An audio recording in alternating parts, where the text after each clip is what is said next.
students to log in using a PIN, enter their name, and then follow along with the slideshow and also respond to questions, draw. It is a useful tool for all kinds of teachers, and I'm just going to show a little bit about how to use it. So the first thing that you have to do is create an account, which you see in the middle of the screen here. It says create free teacher account, and you would just click on that and enter your information and a password, and it would get you started.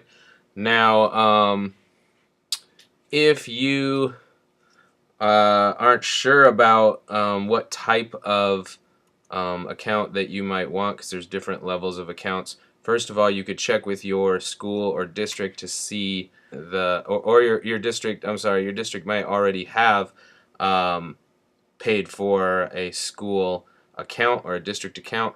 So you can just kind of look through here. If you scroll to the bottom, I can show you where you find there's all kinds of links here, but this is the pricing. So I started out having a silver membership, which only gives you 50 megabytes of space. It's not very much when you're uploading pictures and making presentations. That goes pretty fast. At $10 a month, you can do a gold account. They also offer all kinds of incentives, like if you invite a certain amount of people to join, you can upgrade to a gold account, which I did originally, and that gives you 3 gigabytes of space, which is pretty good, but still might not be enough depending on what you're trying to do. So I now have a school, or actually a district account, which gives me plenty of space. 20 gigabytes is probably more space than most people would need, depending on how often you're using it. Obviously, I see most of my students twice a week, so and I don't use this every single day, so there is a limit to how much I would be using it. 20 gigs is a lot of space, but you can see that there's a lot of things that come along with each level of membership. So your class size can be much larger the more you go up, which isn't necessarily affecting most of us as classroom teachers, but if you're teaching at the university level, it might. Your storage goes up.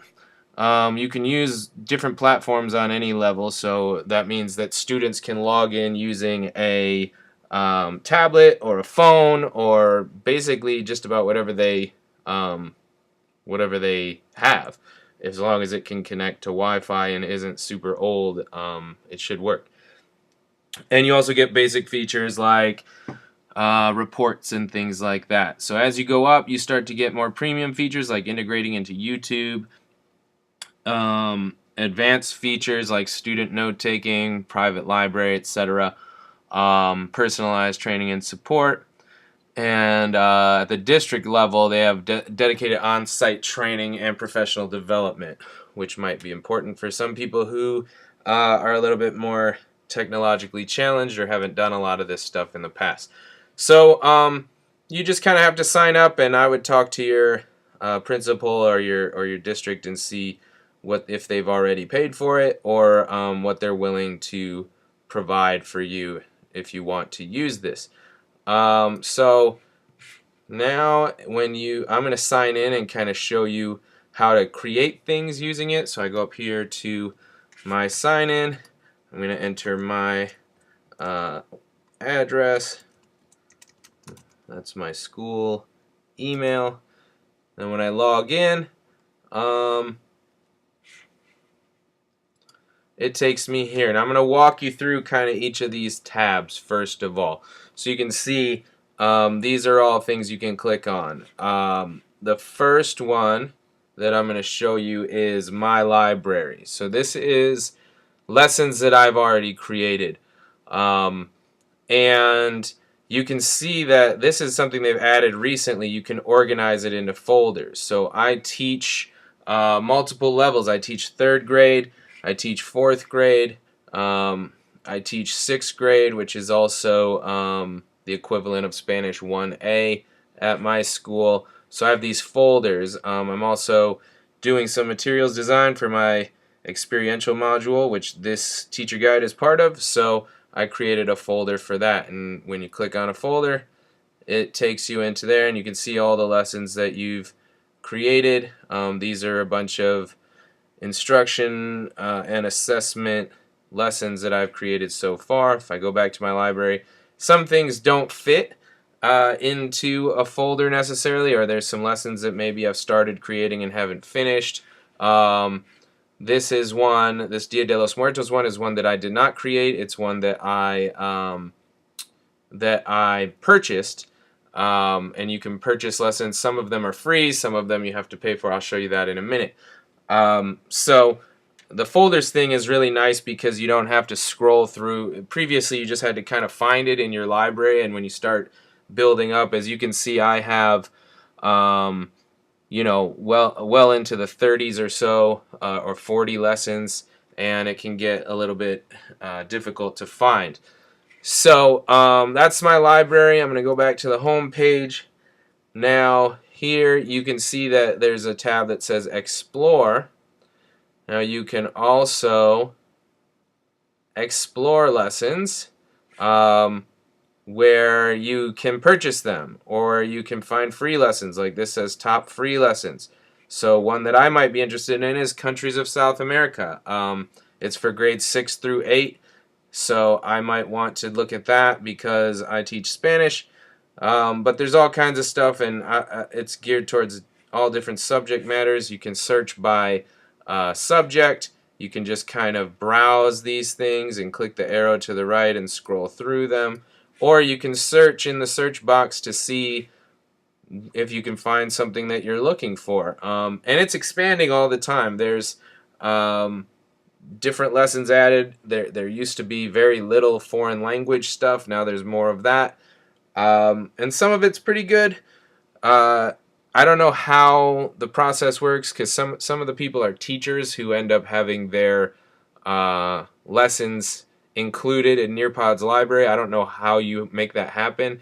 Also, some of the formatting where they make them look really nice. I'm not sure how they do some of that stuff either. You'll see some of mine are a lot more basic looking, especially on the title page, than a lot of these are. So I'm thinking that Nearpod probably makes them look a little prettier once they update it. And you can even look by author down here. So some of these people or companies are people that have created a lot of things for Nearpod, Time for Kids, all kinds of stuff. And then there's just kind of individual teachers who do it also.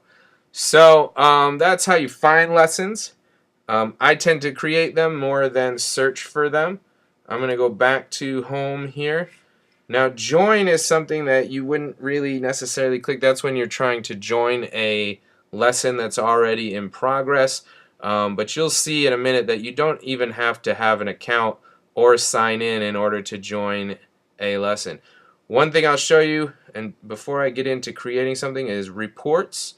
If you click on this, and this is one of the great things I like about Nearpod, you can find reports from the lessons that you've taught. So it shows you the title of it.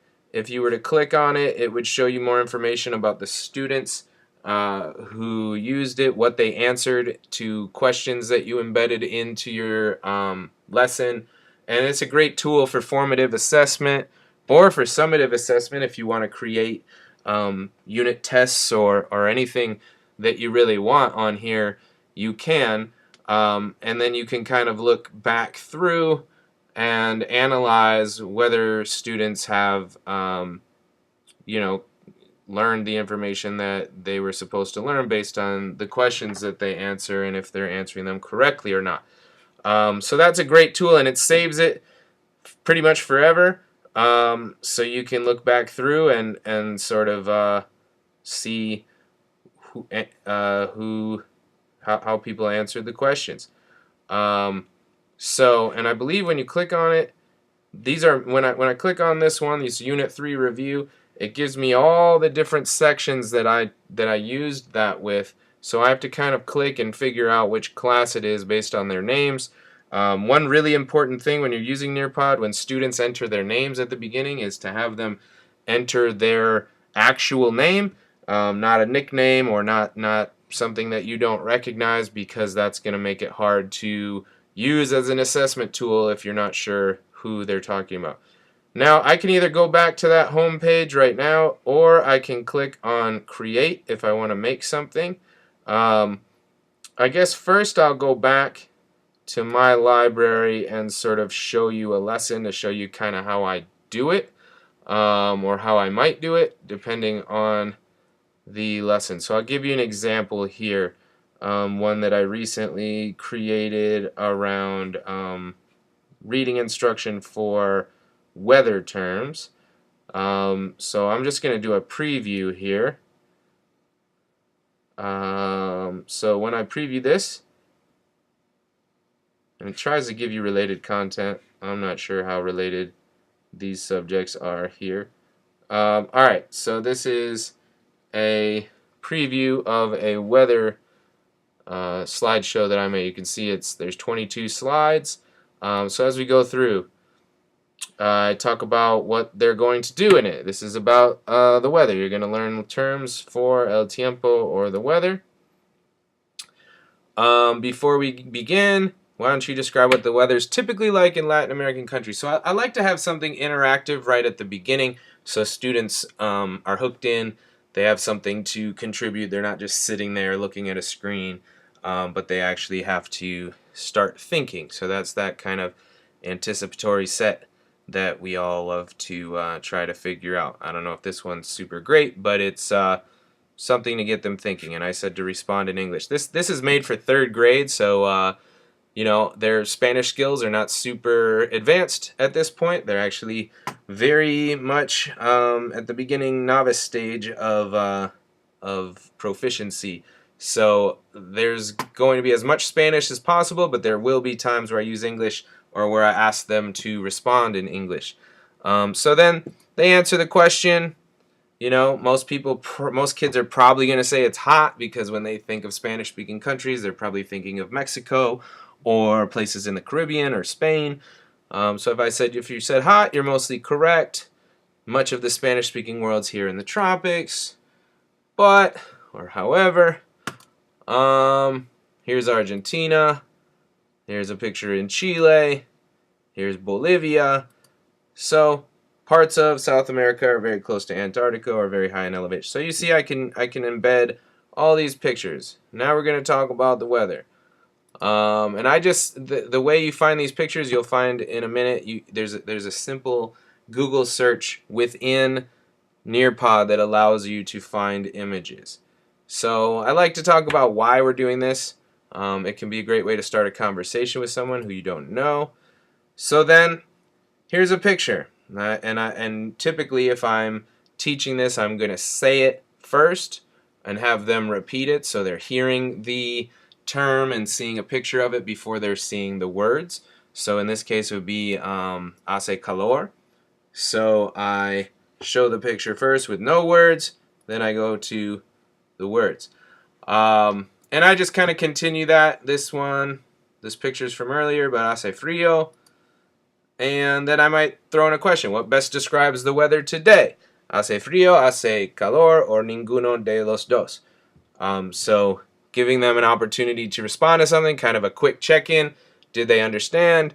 You know, we can have a talk about what the weather's actually like where we are today. Maybe it's neither hot nor cold, which is possible in Michigan. And then, you know, continuing on, we're going to learn about rain, está lloviendo. We're going to learn about snow, está nevando. And then, you know, which phrase are you most likely to say in Michigan in January? So they're going to choose, and hopefully through the repetition and seeing the words and seeing the image, that's going to be enough for them to retain those terms. Now, this is a very short slideshow because, again, 3rd graders, I'm not going to be able to pile too much vocabulary into their heads in one 45-minute lesson. And this probably would not be the entire class period also. I might use that to introduce some of those terms and then do an activity where maybe we're doing something a little more active, putting on clothes that illustrate what the weather is, or acting things out, or drawing, or things like that. So this is just a real basic slideshow, and they can be longer and they can be more assessment heavy, where it's just an assessment. And I have some of those also, so you can kind of play around with those. And I will be posting at some point a link to a site that I created for my experiential module with a bunch of the lessons on there, so that people can look through them. So going back, I can either go back to home, or I can click here to create to kind of show what it's like to create a lesson. So when you go to create, you get this blank template here. There's nothing going on, and it's pretty intuitive to be able to do it. So right here, it's kind of like Google Docs, where you just click it and you can title it. So I'll title it example lesson. When you click settings, that will tell you you can choose a grade level. Maybe you're doing something for a professional development thing for your school, and you're leading a session. You can create something for that, or you can select it by grade level and then by subject matter. And they've expanded on this. It used to just be core subjects. Now you can actually choose foreign language. So there's a lot of different options there. And then you can describe it with tags if you want to. And the goal of that, I believe, is for people to be able to find your stuff. I've never really worried about that too much. So once you choose those things, you're just going to click here where it says add slide. Now you have different things that you can add. The first one says add content. If you click that, it gives you some options. You can add a slide, which I'll show you in a minute, and show you how to create a new slide. You can embed a video. You can put a whole slideshow in there. So if you have PowerPoints or other types of slideshows already made, you can actually adapt those to Nearpod by importing them into this site. Field Trip, they have some virtual reality stuff that I have not messed around with yet, so I'm not really too much of an expert on that. It says new because it's new. You can embed audio clips, which is always good for listening activities. You can embed a PDF. You can embed a Twitter live stream if you're following along with some event that's happening. Again, I haven't used most of those. I mostly just create slideshows in it. The slide editor it allows you to be a little bit more flexible with the types of slides that you can make. So if you click on slide editor, it takes you here. Now you can have actually, this is not what I wanted to do. I'm going to go back. Oh wait, that was fine. I don't know why I did. So if I go to slide it, now I've got this slide here. So if I go to slide editor, double click that. Anything that you make, you can edit. And it saves everything. Even if you don't save and publish it, it'll be there if you get logged out or something. So I can upload. This is a typical slide, but I can change the layout down here on the left. If I click layout, I can have I can just have one block screen. I can have a title in one element, or I can click on title in two elements. I can put pictures in either side. So that's if I wanted to do some sort of comparison and or something like that, I can upload pictures. Now if I click right there, it says, what do you want to add? Text, video, image. And that's the same on this side. So you can have multiple images on the same slide. So maybe if you wanted to teach, words that were masculine and feminine, for example, if you're teaching about feelings and you wanted to have a happy boy saying estoy contento and a happy girl saying estoy contenta, you could kind of show those things side by side rather than creating separate slides. But I'm going to cancel that because I'm not that interested in that right now. And I'm going to I'm going to delete this slide actually. Yes. Now I'm just going to do a normal add slide. This is usually what I end up doing. I just create a slide. Now let's say I want to teach about feelings like I was just talking about. I can go down here to image. and I can either upload an image from Google Drive or from Dropbox or the cloud or other sources, or from my computer if I select a file. Or if I don't have those things on hand and I don't want to go through the process of finding them and saving them to my computer, I can just Google. So if I Google happy boy, and I get a bunch of pictures. So, you know, these are pretty general pictures, obviously, but you can just select one. When you select it and click save, now sometimes, like what just happened here, that picture does not work. It might be a wrong file type. So all I have to do is click image again, unselect that one, and maybe I'll select this one. Why not? And that one doesn't appear to be working either. Now this doesn't usually happen where this many pictures don't work. So we'll do the same thing again. And I don't know what's happening now because they usually work better than this. Let's see if we can find one that will actually work.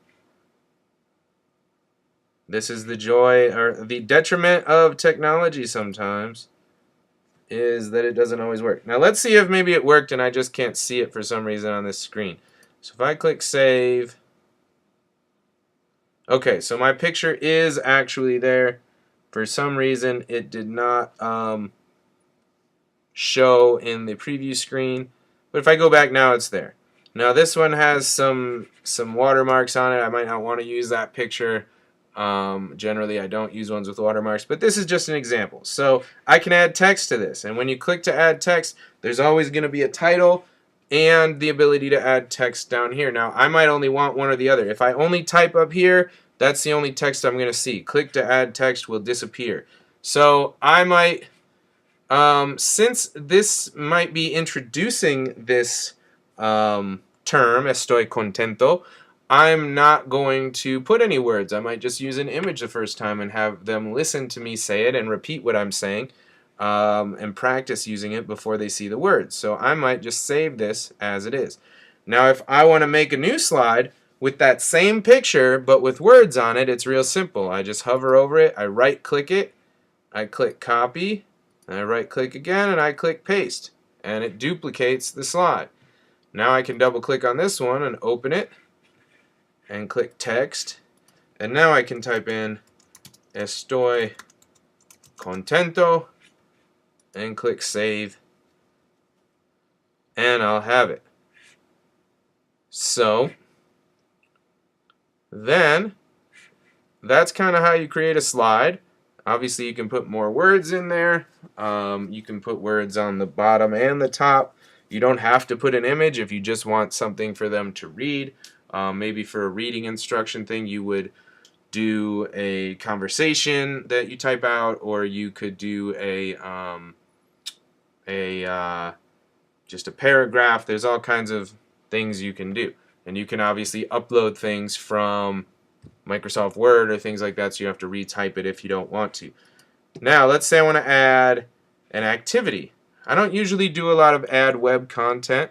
If you click that, you can add a URL that students will go to.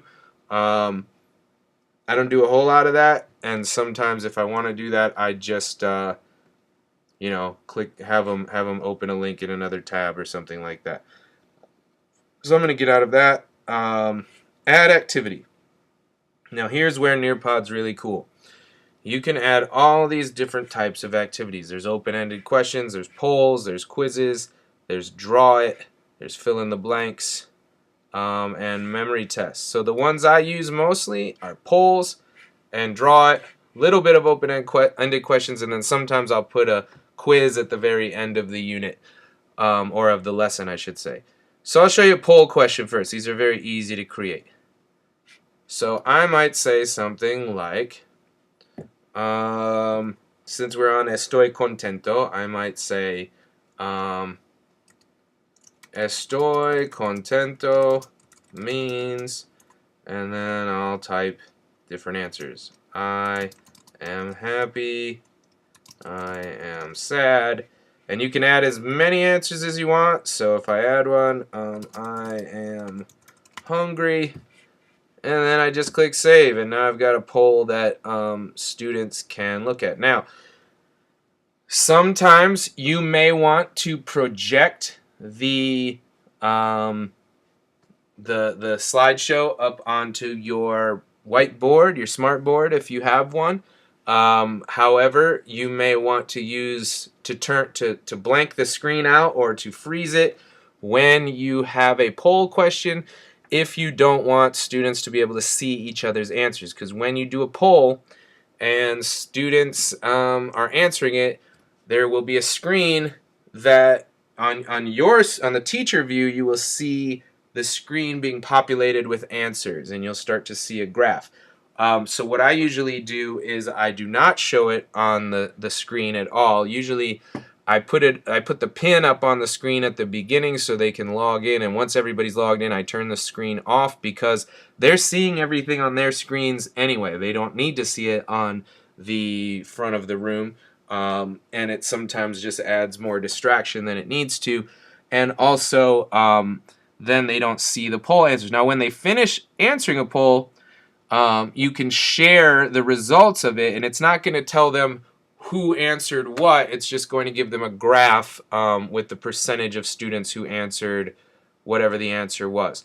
Also, with polls, one thing that is a little bit annoying sometimes is that students can select more than one answer. That's okay sometimes, but sometimes you only want them to select one. I usually give my students directions and say you can only select one answer for this poll. And if they don't, they might have participation points taken off or something like that until they realize that they're not supposed to do that. Because if you're using it as an assessment tool, you don't want them to just be answering multiple answers. So we'll go back to add slide and do another activity. So I like to use draw it a lot also. Draw it, I can say, okay, draw a person who would say estoy contento. And then when you save it, when they open it, it's going to just be a blank template and they'll be able to draw with either the mouse or their finger if it's an iPad or a phone. And you can also upload images to there. So if you wanted to have them, circle the correct thing on there, you could upload an image and they can circle it with their finger, or there's a lot of ways to do it. And even those drawings get saved in the report so you can see what they drew. I like doing that because it's a way for students to be artistic and still demonstrate what they know without necessarily having to write or read. And some students do really well in that, and they seem to like it. And then the other thing you can do is you can share their drawings out to the rest of the class. So once everybody has drawn, your screen will populate with all of their drawings, and you can click on one and then click share, and that drawing will show up on everybody's screen. And little kids really like that because they get to show off and share their work. So the last one I'm going to show right now is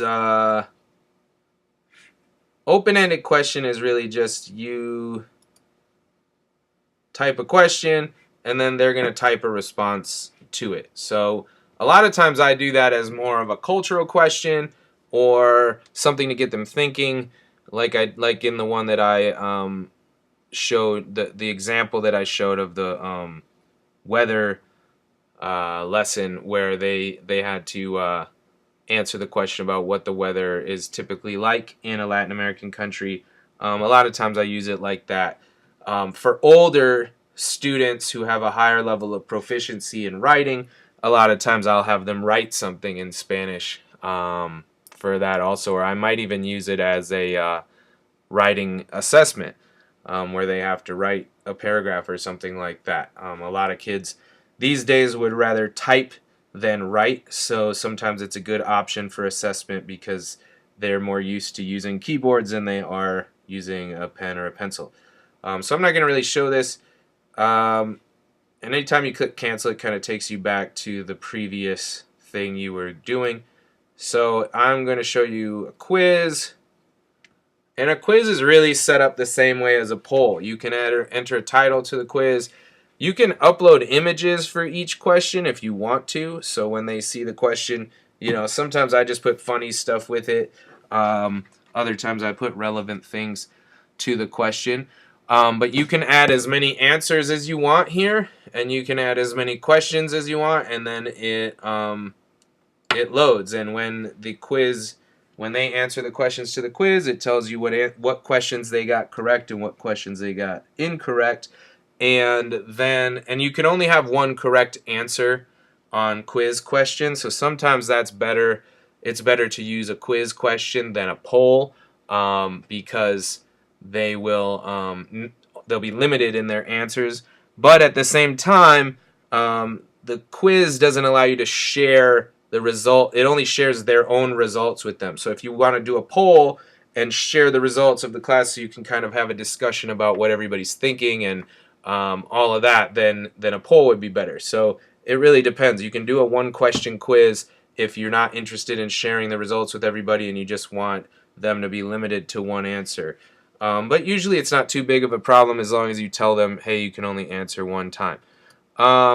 So that's kind of how you create in Nearpod. There's not too much else I can show that I'm really that expert with. You know, these are just kind of simple things. Now, I'm going to kind of show you for a second how you would go about creating a live session for your students. So I'm going to go back here to my library. And one of the things that's a detriment here is sometimes you can see my example lesson there. It's unsaved, so I will eventually delete this. Some of these are things I started and didn't really finish. But if you want to do a live session, here's what you have to do. So, for example, when we're talking about things in the house, I'm going to save that because it's not saved. So when I scroll over it, it says live session. Student paste is when they kind of do it on their own. I haven't used that very much. I think you can use that for students who missed the lesson or something like that. You can always edit it, preview it. If you click here, it gives you all kinds of options. You can share it. If I click share, it's going to give me, I can email it, I can send it to social media, I can get a link, or I can get an embed code. But if I go back, I can also make a duplicate. Sometimes you want to do that if there's a particular class where you want to do it differently or modify it in some way and you don't have to recreate the whole thing. You know, sometimes that can be a good option. You can move it from a folder if you don't want it there. You can export it as a PDF, so I've never really had the need to do that, but that would be one way you might want to share it with other people, excuse me. You can look at the reports for that lesson, or you can delete it. But if you hover over and you click live lesson, it used to say live session, now it says live lesson. It goes here, and you get a pin. Now this is what I put up on the screen. So when this is on the screen, when my students walk into the room, they know, okay, I need to get a device out and I need to enter to go to Nearpod, which is an app that you download for devices, but you can also use it on the web, just going to nearpod.com and entering a pin. You don't have to have an account or anything. So I have them enter the pin. Now on my screen, when they're entering it, if I go, if I can freeze my projector. Most projectors have a button on the remote that says freeze, and you can freeze the screen so you don't have to be stuck on this one screen. So if I freeze the screen and I go one arrow back, it says waiting for students to sign in. Now as students start signing in, this screen is going to populate with all their names. So I'll be able to see if everybody's in, and I can see who I'm waiting for and all of that. They won't see that, and they will just see this screen here, and they'll be waiting. So once it starts, everybody's logged in, and you start going through. This is a little house, Casa Pequeña, etc. So it's really easy to get them set up. And when you leave the presentation, you say, do you want to leave this presentation? You can get back to it later. Yes. And the next time that you go to that lesson and click on it, it's going to ask you if you want to continue the session that you had just been in. So if I don't get through the whole thing with a class, the next time they come, I might start where I left off with them. But sometimes I'm using the same lesson for multiple classes, so I might just have to write down where I left off with that last class if I want to continue doing it. Usually I design the lessons to be finished within one class period, and there's only been a few times where that hasn't happened for whatever reason. Maybe we had a delay, maybe we got off onto a different subject that the kids are interested in, or I had to answer a lot more questions than I anticipated. So it does happen from time to time, and usually the kids will remember where you left off if you don't. So that's pretty much it. That's kind of how it works. I can show you real quick if I log out. I can show you how a student would log in if they were on a computer. So if they're on a computer, if you see to the right here where it says join a session, all they have to do is enter the pin right there and click this yellow arrow, and it's going to take them to that screen where they to the first slide of the presentation. If they are using an iPad or a phone or whatever, they're going to have to download the app generally. Usually if you try to go through Safari on an iPad, for instance, it's just going to take you right to the App Store to download the app. The app is free. And again, like I said, students do not have to make an account. There's not really much benefit I can see to a student making an account because they enter their name in every time anyway, and it doesn't really give them access to anything. So basically they just log in. So they can be using any device. And I have, once in a while, phones can be a little bit tricky depending on the type because it's sometimes like they can't find a button to submit their drawing or to submit their answer to something. It's also very small, so it's a lot more challenging to do like drawing activities on a phone versus an iPad or a laptop or another tablet style device.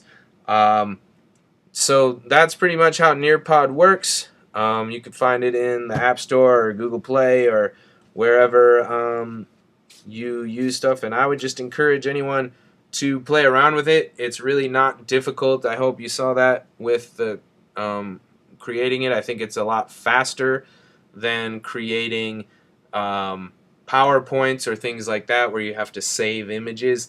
So I really like being able to just look up images online and plug them in. I would just encourage you to play around with it. There are other programs that work similarly to this. I'm trying to remember the name of the other one that is like this, and I'm blanking on it right now. But if I think of it, I'll put a note on this presentation. So thanks for watching. I hope this was helpful in how to use Nearpod.